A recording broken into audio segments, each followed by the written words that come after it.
Bonjour et bienvenue à la présentation sur la stratégie de formation de co-développement professionnel. J'ai créé cette présentation pour aider les gens à mieux connaître les rôles et les étapes à suivre lorsqu'on parle de formation qui utilise l'approche de co-développement professionnel. Je ferai un survol de ce qu'est le co-développement professionnel, des rôles que chacun doit prendre et quelques-unes des caractéristiques. Ensuite, je vais élaborer sur quelles sont les étapes du déroulement d'une séance. J'ai terminé en mettant des références pour des informations supplémentaires si vous désirez lire au sujet du co-développement professionnel. Si je commence par la définition, Adrien Payette et Claude Champagne, deux Québécois, ont défini en 1997 la formation par co-développement comme suit. Le groupe de co-développement professionnel est une approche de formation qui mise sur le groupe et sur les interactions entre les participants pour favoriser l'atteinte de l'objectif fondamental, qui est améliorer la pratique professionnelle. Il y a 3 rôles distincts par séance, soit un client, des consultants et un animateur. Lorsqu'on parle des participants, on parle d'un client et des consultants. Il y a une alternance des rôles, soit chaque consultant sera éventuellement un client et le client aura la chance d'être un consultant dans les séances subséquentes. L'animateur peut aussi être une personne qui fera partie de la rotation client-consultant. Si on regarde individuellement, le rôle du client est d'expliquer son questionnement et sa problématique. On veut aussi qu'il réagisse et qu'il agisse en fonction de l'aide des consultants. Pour ce qui est des consultants, leur rôle, c'est d'aider le client à penser et à agir. Ils vont émettre des suggestions et remettre en question la situation et les propositions. Un autre but fondamental des consultants, c'est d'approfondir leurs propres apprentissages. Lorsqu'on regarde le rôle de l'animateur, on veut que celui-ci crée des moments d'échange et assure le partage et l'écoute. Certaines caractéristiques particulières lors d'une formation de co-développement, c'est que c'est une formation très active qui se passe en groupe. Le groupe est généralement formé de 4 à 8 personnes et par séance, il peut y avoir 2 ou 3 clients qui exposent leur sujet.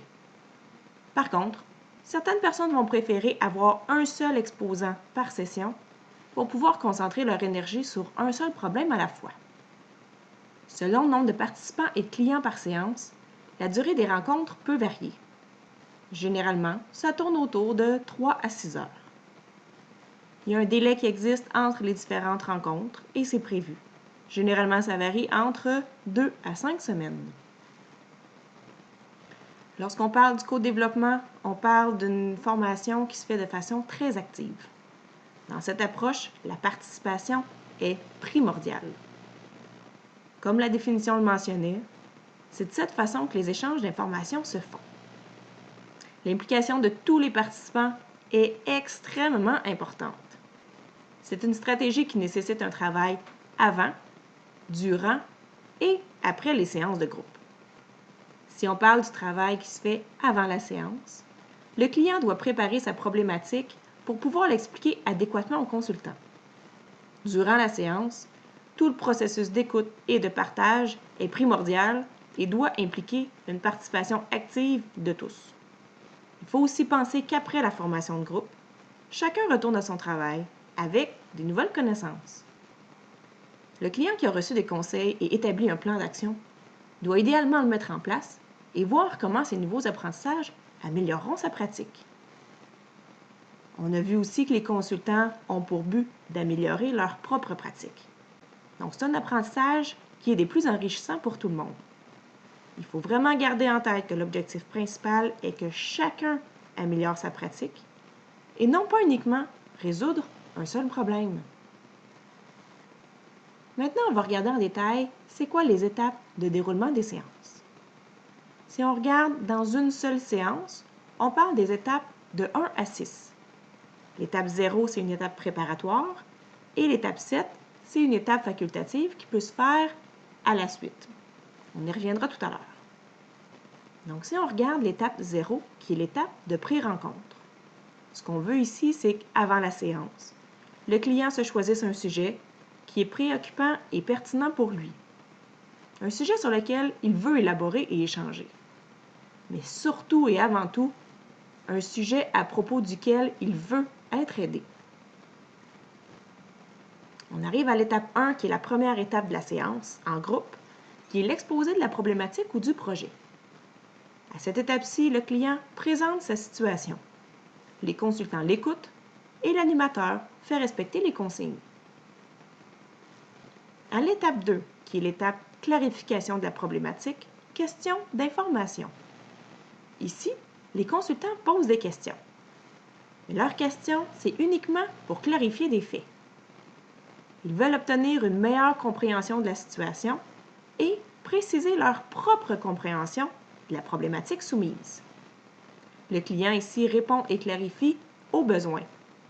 Parfois, les consultants n'ont pas la même vision du problème énoncé, donc c'est au client de rectifier le tir. L'animateur ici s'assure que les consultants restent dans la clarification des informations. Si un consultant dévie et émet des suggestions, le rôle de l'animateur est de le recadrer et s'assurer que le consultant prend des notes de ses idées et lui mentionne d'y revenir à l'étape 4. On arrive à l'étape 3, qui est établissement du contrat de consultation. Ici, le client établit ses besoins et précise ses attentes.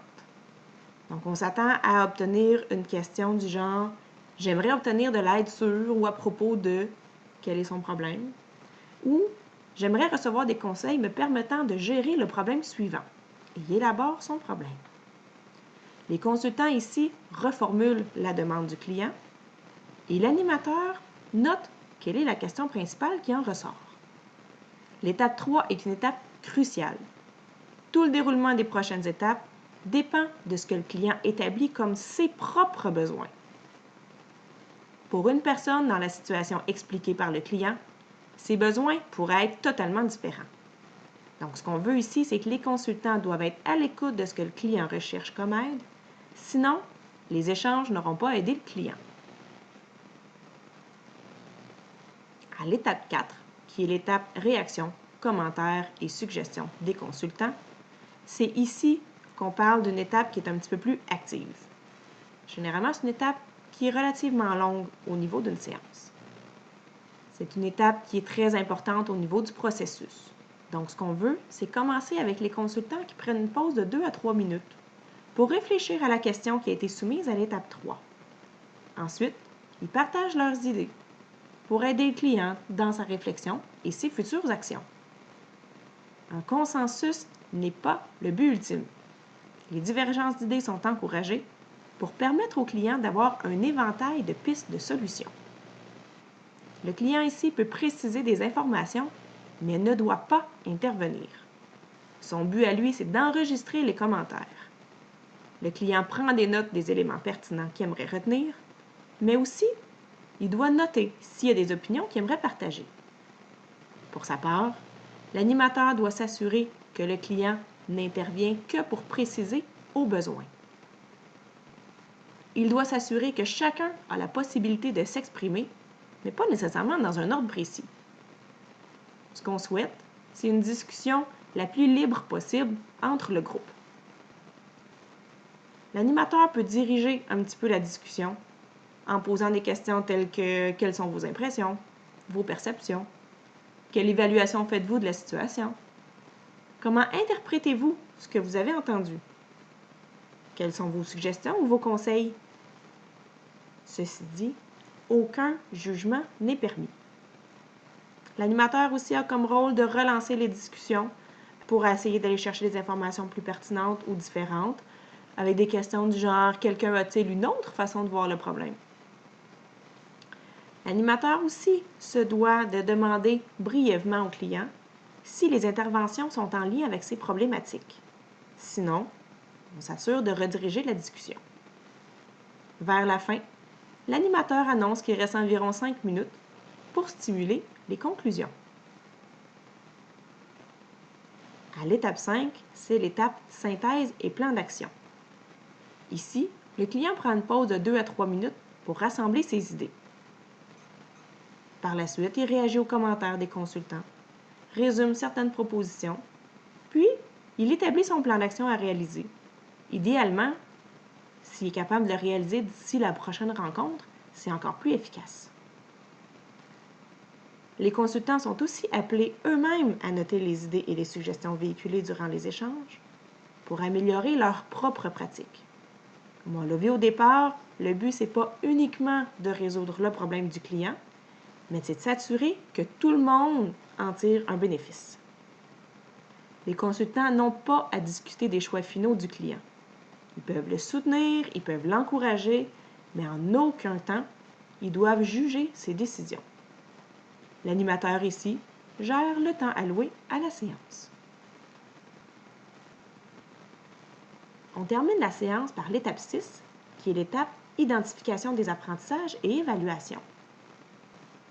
Cette étape-ci se déroule en 2 étapes.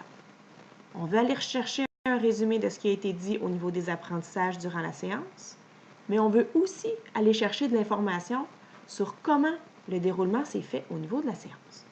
Je vous explique. L'animateur va poser des questions sur les apprentissages directement. Des questions du genre « Quels sont les apprentissages obtenus qui feront évoluer votre pratique? » Quelle prise de conscience, quelles difficultés rencontrées dans votre travail? Ou quelles sont les idées et les solutions que vous retenez? Ou quels sont les progrès que vous souhaitez? Ces questions-là sont davantage en lien avec les apprentissages véhiculés durant la séance. On veut aussi aller chercher des informations sur l'évaluation de la séance. Donc, par exemple, quels sont les points à améliorer au sein du groupe de co-développement? Qu'est-ce qui aiderait à améliorer son déroulement lors de la prochaine séance? Ce qu'on doit se dire, c'est que les séances de co-développement s'établissent sur plusieurs mois, généralement. Comme c'est le même groupe qui se rencontre à multiples reprises, s'il y a quelque chose qui ne se déroule pas bien dès la première séance, ce problème risque d'être répété aux séances subséquentes et ça va nuire aux apprentissages. Donc, ce qu'on veut, c'est d'essayer de régler le problème le plus vite possible en posant des questions sur la façon dont la séance s'est déroulée, s'il y a des améliorations à apporter. À cette étape-ci, le client et les consultants prennent des notes aux apprentissages et répondent aux questions. Si on regarde l'étape 7, qui est l'étape retour sur les engagements pris lors de la séance précédente, comme je l'ai mentionné, c'est une étape qui est facultative et elle ne se passe pas dans la séance initiale. Elle peut se passer à la séance subséquente. Donc, cette étape permet au client de revenir sur sa situation. Le client peut donc expliquer comment, depuis la dernière rencontre, il a pu appliquer des notions apprises. Il peut faire un bref retour sur son plan d'action. Il peut mentionner si ça a été un succès ou non et pourquoi. L'animateur peut diriger des questions vers le client, du genre « À quoi l'atelier lui a servi? Qu'est-ce qui a été entrepris suite à la séance? Qu'est-ce qui a changé? Ou en quoi l'atelier a permis d'améliorer sa situation? » Donc, ce qu'on veut ici, c'est que le client fasse un bref retour pour expliquer un petit peu son cheminement. J'ai mis un tableau en exemple pour expliquer un petit peu le temps qui peut être alloué à chaque étape lors d'une séance de 60 minutes avec un seul client. L'étape 0 n'a pas été mise puisque c'est une étape qui se fait au préalable de la séance. Et l'étape 7 non plus, puisqu'officiellement, elle devrait se trouver au début de la deuxième séance. Donc, à planifier dans votre horaire si jamais il y a une étape 7 à inclure dans une des séances. Donc ici, ça vous donne un bref aperçu de la gestion du temps et des attentes face au rôle de chacun dans un groupe de co-développement. Je termine avec des références, entre autres, que j'ai utilisées pour cette présentation, mais aussi qui peuvent être très pertinentes si vous voulez aller chercher des informations supplémentaires lorsqu'on parle du co-développement professionnel. C'est un bref aperçu, il y a énormément plus d'informations qui existent que ces références-là. Par contre, ça en est des relativement faciles au niveau de la lecture pour avoir une bonne base sur le co-développement professionnel. Sur ce, je vous souhaite une bonne formation.